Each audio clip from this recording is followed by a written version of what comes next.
Welcome back. You're watching NewsX. I'm Uday Pratap Singh. Breaking updates coming in top of the hour. The tragic Air India 171 crash that took place on the 12th of June 2025 in Gujarat's Ahmedabad has killed 260 people. But it didn't take just lives. It also took down people's reputations with it. One pilot was labeled suicidal, the other panic-stricken. But now a new report from Caravan claims neither were.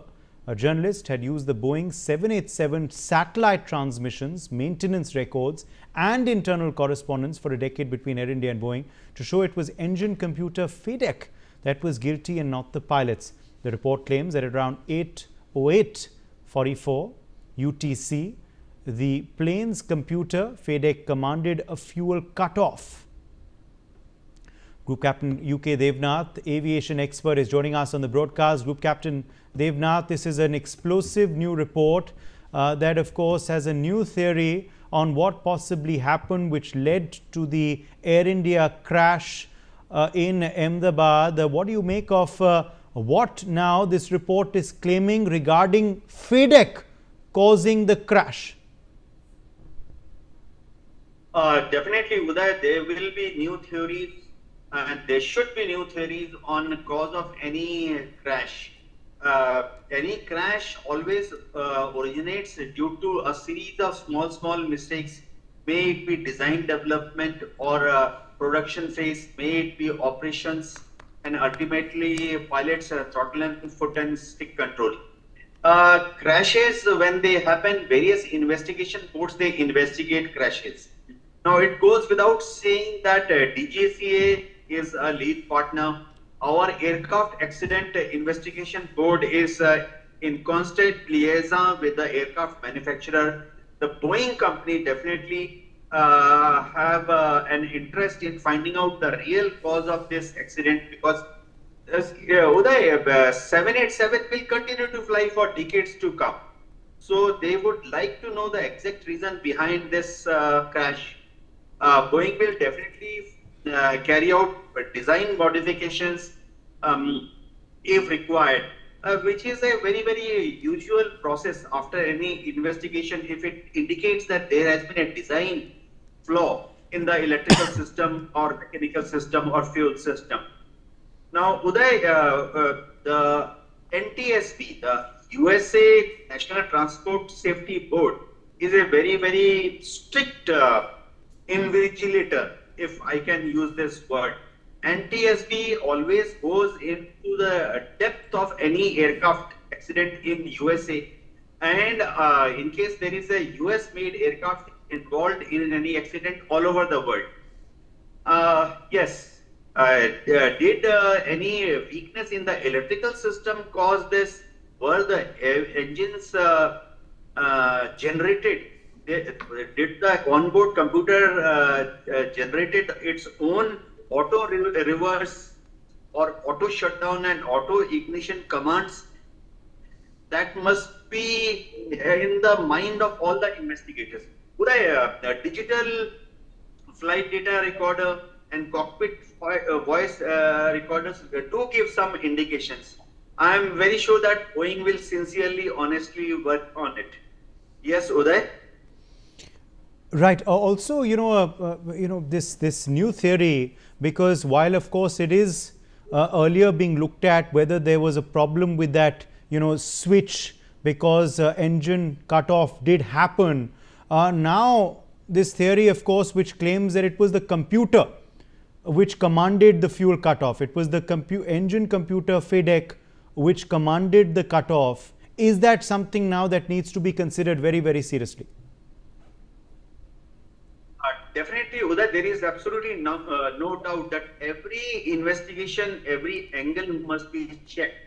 Uday, any investigation, when it happens, obviously all the stakeholders are involved.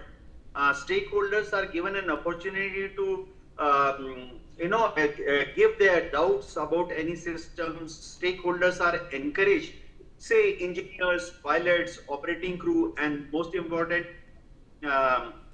in this case, the passengers and their families. So in case there is any new theory about cause of the crash, it is simulated. Boeing has a system where any any uh, uh, any type of engine computer failure or any type of computer overexcitement can be simulated.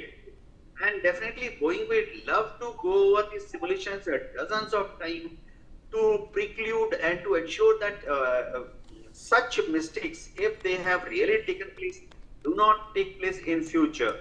Um, an opportunity is also given to stakeholders, say in this case, relatives of the passengers and the engineering crew. Because see, finally, it is the flight engineers who may have to bear the consequences, and maybe a kind of apportioning of blame may fall on the flight engineers, on the engineers who did the servicing of that computers. So definitely all stakeholders will take a huge amount of interest and go through vigorous question answer sessions before any remotest possibility, remotest theory is rejected. Yes, Uday? Okay, let me in fact address some more breaking news as well now coming in. The Caravan report has also claimed, just like in Lion Air 610, where there was a stabilizer issue with flight control software, MCA's overriding pilot input 26 times on bad sensor data till it drove the plane into the Java Sea. AI 171 also had automation overriding pilot input. Crash flight VT ANB2 had a stabilizer issue on the 12th of June during the previous flight AI 423 Delhi to Ahmedabad. The first indication that things were about to go drastically wrong. So this report also now interestingly is comparing what happened with the Lion Air flight to what happened also with AI 171. Let me join Air Commodore Sanjeev Mediratta, former Indian Air Force officer, into this broadcast as well. Let me get you in here, Air Commodore Mediratta, to get your first comment on what this report is claiming. The report also, of course, says that the first issues arose on that Delhi-Ahmedabad flight, which, of course, later was the one which was going to London. There was a stabilizer issue. Automation, it seems, overrode pilot input. This is also what the writer of this report claims happened with the Lion Air flight, which crashed into the Java Sea. Hello, good afternoon. Yeah, I've been hearing your conversation. And as you know, the AIB report is still not out. It will probably take a month or plus still. But from the very beginning, there have been some aspects which are being checked. But it was clear from the very beginning that the fuel controls had come from run to cut. And that was not disputed any time. The only thing which is disputed was whether it was because of the FedEx, or it was because it was intentional, or it was accidental, or there is some other reason which they have not been able to find out. The AIB had issued out a small cockpit conversation, which doesn't tell you much, but it just tells you that there was a confusion about the cutoff valves between the two pilots. And the Western media, of course, about a few months back, did try to convey that it could have been intentional, but this has not been accepted by the AIB as of now. And there could be many reasons why they would do that. And the current reports which indicate about the computer problems and the other things,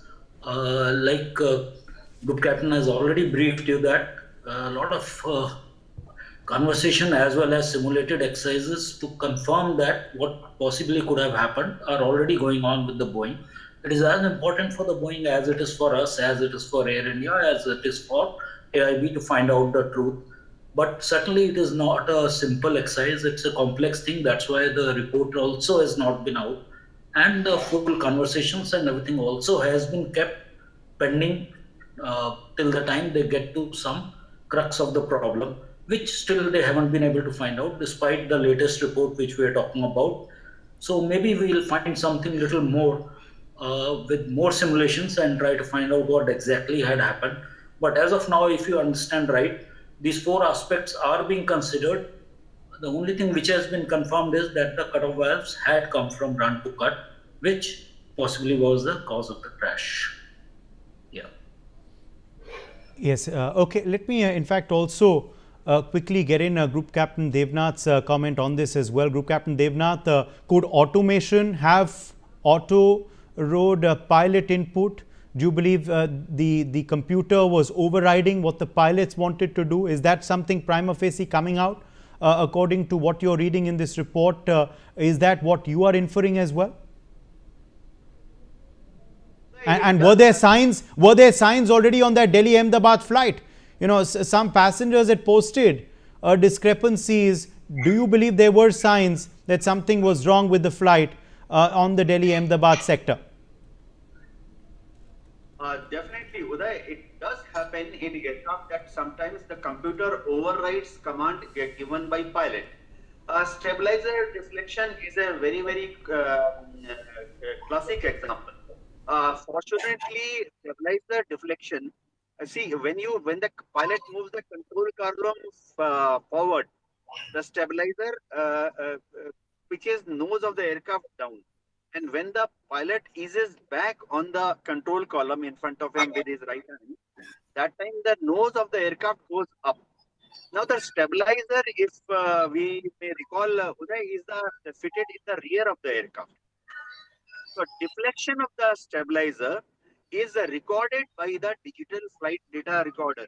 That means it shows that so many degrees up, so many degrees down. It does happen sometimes that as per the pre-programmed flight parameters, the stabilizer is programmed to override pilot's inputs. It is programmed. For example, if the pilot is, suppose nose of the aircraft is pitching up and the pilot erroneously pulls back on the control column, the autopilot will automatically come into action. The computer orders the elevators to be moved in a manner so that the nose of the aircraft comes down automatically. It does happen during flying sometimes. So aim is to avoid a stall. So there are certain programming which is done in aircraft flight control.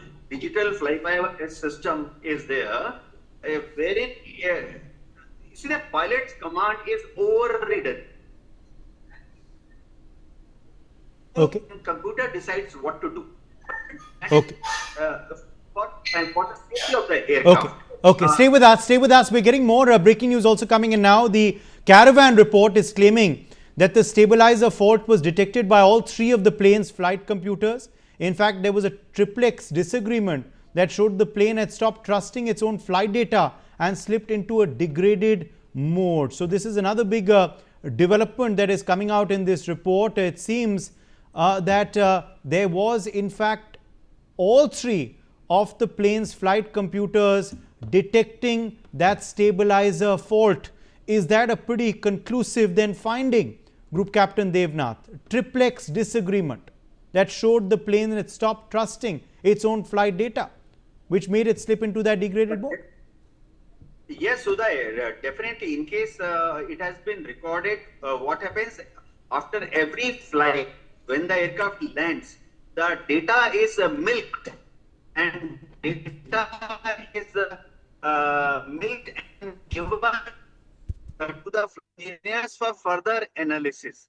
As per the protocol, in case there is such abnormality, then that data is also transmitted immediately within minutes to the original equipment manufacturer, in this case, say Boeing headquarters. And Boeing headquarters studies it. Now, stabilizer malfunction does happen, say, once in 10,000 hours of flying, once in 1 lakh hours of flying. But most of those stabilizer malfunction are analyzed, and then it is decided by the flight engineer in consultation with Boeing maintenance engineers that whether that particular fault was inherently risky or it is one of the normal snags. So in case the Boeing company decides that it is a normal inherent snags, then certain on the spot rectifications are done. Electrical rectification, hydraulic rectification are done. Computers are trimmed and then the aircraft is cleared for flying. All this rectification done in a particular system is also entered into a digital flight clearance book. There is an authorization book, say Form 700. So the rectification, the nature of rectification done is entered into the digital as well as in hard copy, cleared by the senior most engineer of the airline. Only then the aircraft is cleared for flying. So it is a routine procedure, Uday. Happens very often. It happens very often. My experience is that, say, an airline like Indigo or Indian Airlines, who fly hundreds of aircraft, thousands of flights every day, they have this kind of maintenance problems and fault rectifications every day, one or two cases. Okay. Okay. Yes. Okay. Now, 15 minutes before takeoff, the systems that detected the stabilizer fault, that is the flight computers, themselves had started faulting. After this, multiple domains started faulting across the length and breadth of the plane. Faults were reportedly started in the power generation, flight control logic, hydraulics, fault monitoring, amongst others. So not just one but multiple faults suddenly started occurring, and there were major issues in fault monitoring that happened. Reportedly, the FCM started 15 minutes before takeoff. Air Commodore Medirata. Yeah, like it said, there can be snags. There can be snags in the previous flight. There can be snags while you have started the aircraft or a little before that. But it will not be cleared to take off or go for the next flight unless all the snags are either rectified and clearly put in the forms which are available. And it has to be signed that it is fully fit and fully fit to fly. Only then the aircraft would go for the next sortie. So these doubts are coming up, a few theories are coming up on this, but the fact remains the pilot also would not fly an aircraft if he knows that there is an issue and it has not been rectified and it has not been certified to be correct. Only then the aircraft would take off for the next sortie. Okay, so clearly if there was this fault 15 minutes before takeoff, it is unlikely, Group Captain Devnath, that it would have got cleared by the authorities. Is that correct? Okay, I think we've lost Group Captain Devnath. Okay, more breaking news coming in. Long before the AI 171 crash, IO Active Labs had warned in 2020 that the Boeing 787s don't have sufficient redundancy. In public, Boeing rebutted their statement and claimed its central computers and core electrical architecture had sufficient backup. But in private, Boeing felt differently. Long before this report, in a December 8, 2013 internal bulletin, Boeing had warned that the failure of one component in the common core system could result in the failure of multiple systems. That one component that failed was the core network, that is the common data network, which AAIB notes was marked medium risk and MELED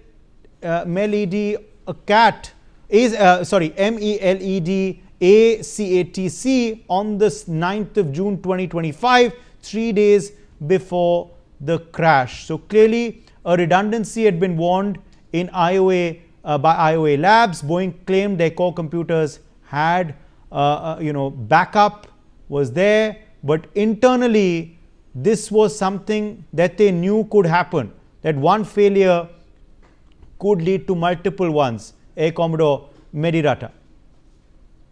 That's true. One failure can lead to multiple failures, and normally you would find all the crash reports find that there has been more than one problems in the aircraft. It starts from somewhere and then it multiplies and goes into the other aspects. So those aspects are very common in an air crash. You'll find there are multiple reasons, and one system keeps troubling the other, and thereafter you will have multiple problems in the aircraft. What I was trying to say was, unless the pilot is very sure of the aircraft being fully and 100% serviceable, he would not take off, or aircraft is not allowed to be taken off, and there are no concessions on this. The aircraft has to be declared fit, it has to be done in writing, only then the aircraft goes for the next sortie, regardless of what has happened in the previous sorties. Those data, as it is, I told you, were milled, go back to the OEM, They work on it, and if there is any requirement that is sorted, or the aircraft is put down for that particular time, regardless of the pressures, because the aircraft has to fly and reach back, it has to land. It just doesn't have to only take off. And that's the reason, unless it's 100% fit, it will not be taken off for the next sortie in writing. Okay, let me in fact quickly address some more news now also coming in on crash day. With the core network degrading, there was a domino effect when multiple systems started failing at once. Unaware of what was unfolding beneath because the fault monitoring mechanism was also faulting, Captain Sumit, first officer, took off at 8:08:39 UTC. The report states the cockpit was blind and so was maintenance.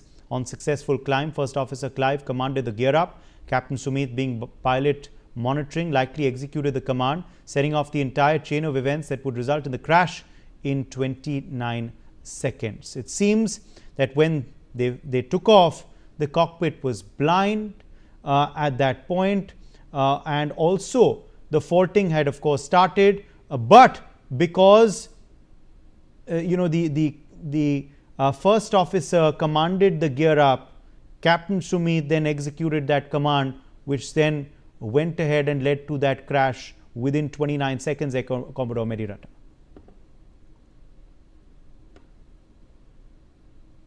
That small clip of the cockpit voice came, it was clear that the aircraft had taken off normally and the pilots were talking, and the problem had started when the cutoff switches had come down to cut.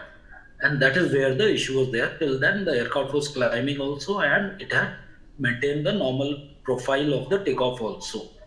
And there was no question at that time of the pilots having reported any problems in the aircraft or in the cockpit. It was only the first problem which was reported was the fuel cutoff switches, and the final was the mayday call, which was made another 10 seconds or 15 seconds later because of the loss of power and the RAM opening up. Yeah. Okay. Let me quickly, in fact, also address some more news coming in. When Captain Sumit commanded the gear up, what he wasn't aware was his action could push the 270 volt high voltage inverter powering air conditioning and hydraulics to the NTH of its thermal and dielectric limits. After this, the inverter exploded. This was also what the solo survivor, Vishwas Kumar Ramesh, heard as a loud boom in the back, and that melted the EFR as well as the wiring of the ELT. This is what also knocked out the APU, what hit the anti-collision strobe lights, but most tragically, it was also what ended up hitting the plane's flight computers. And just as FAA warned, in 2016, the flight computers rebooted mid-air, sending the plane's logic to its default fail-safe mode, that is ground mode. Group Captain Devnath, it was the inverter which had exploded because the survivor claims that there was that boom sound. What that boom sound now is coming out in this report as well, Group Captain Devnath. Uday, any electrical failure like inverter failure will be recorded immediately by flight data recorder, and it will show the effect on all the corresponding electrical circuits, definitely. But the aircraft engine system is designed in a manner where the engines continue to run even if there is a total electrical failure. That means battery is down, the DC generator is down, AC generator is down, inverter failure has taken place. In spite of all this, the aircraft engine is designed in a manner that the aircraft continue to fly, the engine continues to run. This is achieved because you see the windmilling is taking place. That means because of forward velocity of the aircraft, the air is automatically being sucked in from front. It runs the compressor blades. It runs the what we call N1, N2 to above a windmilling speed. Say 43%, 47% RPM it will show. Most importantly, the ignition continues and the combustion chamber continues to burn fuel. So a normal inverter failure or total electrical failure never will lead to shutdown of the engine.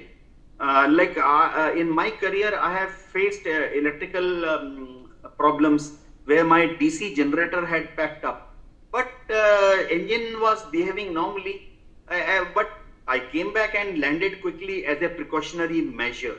So what I want to convey is a normal inverter failure or electrical failure, whether it is AC generator, DC generator, should not lead to shutdown of the engine. Yes, Uday? All right. Well, when the flight computers also, we're learning, went to ground mode, all the conditions for a protection logic called thrust control malfunction accommodation were met. FADEC commanded the fuel cutoff at around 8:08:44 UTC at 630 feet altitude with no APU. AI-171 faced a dual engine failure. Yet two men rose to the occasion. Captain Sumit took over controls, called out memory items. First Officer Clive recycled the fuel switches. But there were other things unfolding on the plane parallelly. FADEC likely refused Flight Officer Clive's command to relight, and it did so because it was following its logic tree. Just as FADEC followed its logic tree to cut off fuel, it also did so because it deemed the first officer's attempt outside its certified envelope for a successful relight. So the captains tried their best. Air Commander Mediratta, unlike as is being speculated by some, but it was FADEC which obviously refused to allow the changed commands. It was obviously FADEC which did not allow the relight, and obviously that could not save the flight. Well, I guess we are talking about the fact that the computer had read that the aircraft is still on ground. That is the theory which had been initially brought out, that probably the computer had misread the aircraft to be still on ground, and that's why it had cut off the switches to stop the engine and stop the aircraft safely as soon as possible. But the fact remains the aircraft was already airborne at that time, and it had already gone up around 200 feet by then. So if the computer has misread and considered the aircraft to be on ground, then this particular factor would be there, but it has still not come out if that was the case or there was some other case. It has still not been clarified by any of the investigating agencies. It is still a speculation, just like the other speculations about the accidental bringing back of the thing, or the intentional bringing back of the thing, or the third one, the FedEx problem. Yeah. Yes, indeed. Okay, more breaking news also coming in now. Engineers say the only possible time for relight to have occurred with the engine core spin behavior AIB describes could have happened between 8:08:45 to 8:08:50 UTC. That's a 5 millisecond timeline. If the relight happened at that timestamp, then FADEC could initiate a relight only if the fuel switches were in run for that time period. If the fuel switches were in run, it also proved that neither Captain Sumit or the first officer's hands were anywhere near the fuel control switches for the first 11 seconds after takeoff. The reality of turbofan physics and GE engineering proves crew innocence on AI-171. So the conclusion of this report, Group Captain Devnath, is that you cannot blame the captains for having made the fuel switch go to cutoff. Definitely, Uday, the fuel shutoff valve, if no captain, even by mistake, or co-pilot, even by mistake, will touch fuel shutoff valve. Once the fuel shut at the time of start, it is put onto a on position. See, it is a gated switch. One has to lift it and then move it forward.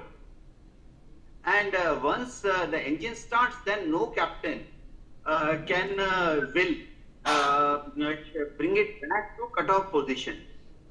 Because to bring it back to cutoff position, again, there is a mechanical restriction.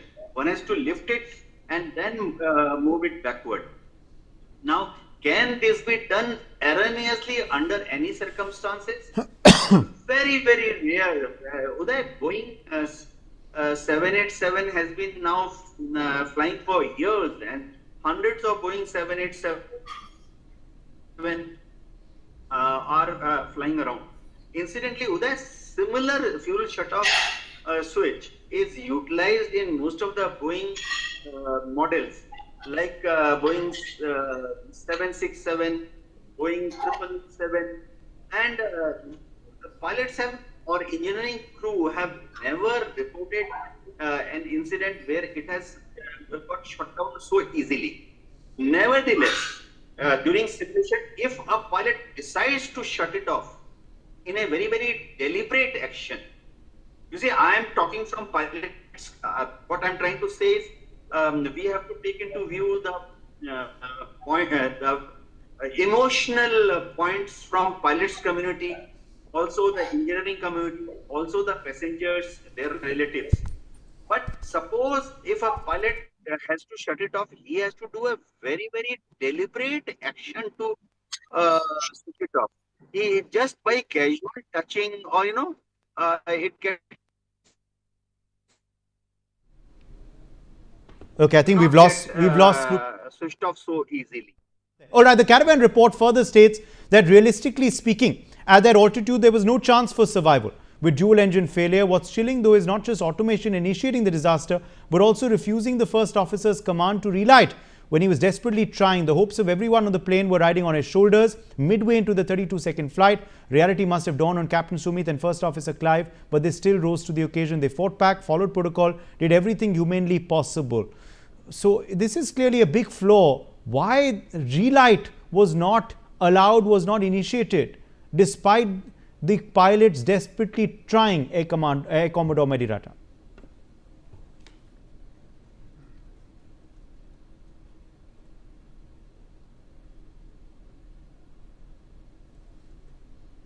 Stable till the last moment when the Mayday call was given. And had there been a flat ground or the area where it could have landed or crash landed, there could have been some saviors also, even despite no relight and the engines not taking off again.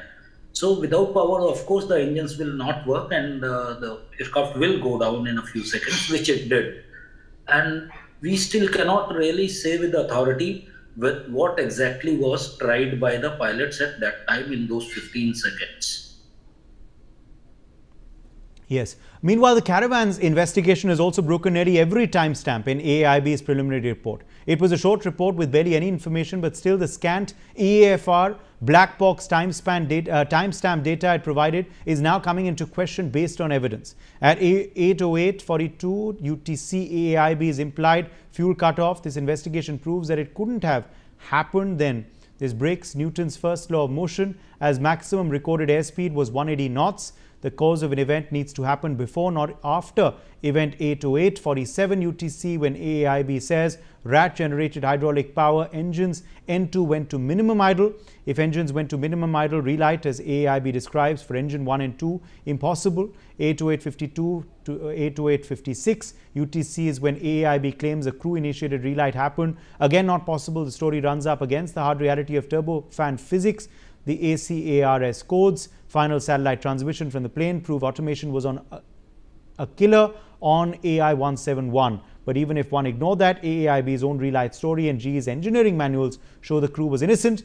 The report says the truth was Captain Sumit, first officer Clive tried till the end. It was a tragedy, not just that the pilots, of course, were hit with, but hundreds of people just like us. People like Mukti, Romin, Vaura, Akash, Sagar Patel, many others that were interviewed also by this report. So clearly, of course, it seems that this fresh report in Caravan is debunking what the AAIB is claiming in that initial report, in that preliminary report. They're saying physics and other scientific analysis proves that wrong, Group Captain Devnath. Yes, Uday, what happens, pilots are trained to identify any engine malfunction. In case the engine shows any trouble, suppose engine power is reducing, N1, N2 is reducing, jet pipe temperature, JPT is reducing, then pilots are trained immediately to what is called a relight. That means restart the engine. Now, in this instance, at a speed of, now for relight, certain preconditions are required.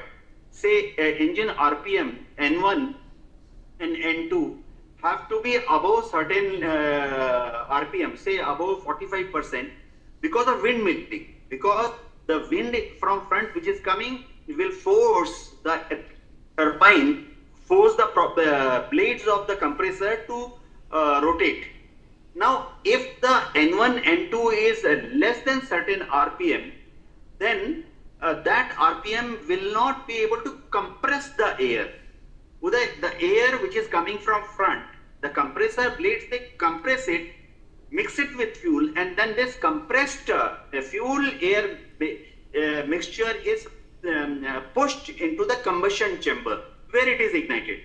Now, in case the speed is just about 180 kilometer, then the N1, N2, that means auto rotation, like any fan rotates if you make it face in a wind.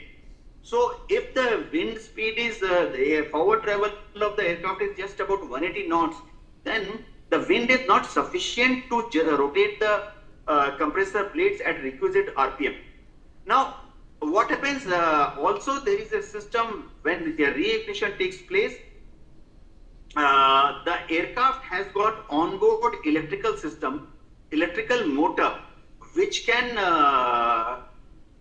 which starts the compressor blades, which whenever a static aircraft starts for the first time in the morning, in the day, that electrical motor churns the engine, main axis. But that takes time. Firstly, there have to be certain amount of voltage, amperage, then the electrical motor has to kick into the circuit, and even when it starts windmill starts electrical churning of the compressor blades, the fan in front of the jet engine, it takes time to reignite the engine. A typical engine, say I used to fly MiG-23, a typical engine will take anything about 30 to 32 seconds to start again. Okay. So probably so much of time was not there. Okay. All right. My thanks to our guests for joining us, and we are taking a very short break at this point. Much more coming up.